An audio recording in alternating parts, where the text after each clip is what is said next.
Today, the town of Avon is looking for your input on a plan that would change the way emergency dispatch services are handled in town. Your reporter Marcy Jones is live at the Avon Police Department. So Marcy, how would this impact everyone?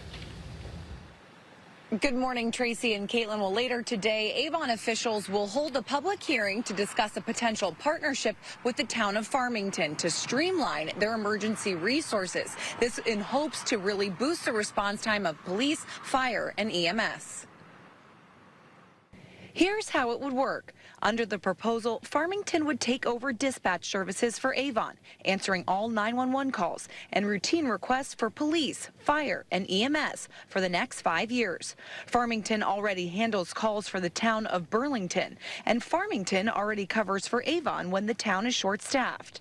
Current Avon dispatchers would be offered jobs in Farmington, and officials say the technology is already in place to make the switch. Plans also include using state funding to connect police cameras and create a virtual video system in the lobby of the Avon Police Department. The chief of police has been supportive of the plan, telling town council last month that these changes are needed. Tonight's meeting starts at 7, and members of the public are encouraged to attend in person here at Avon Town Hall or virtually online. And of course, they say that all of the public feedback will be taken into consideration before any final decisions will be made. Your reporter live in Avon, Marcy Jones, Channel 3 Eyewitness News.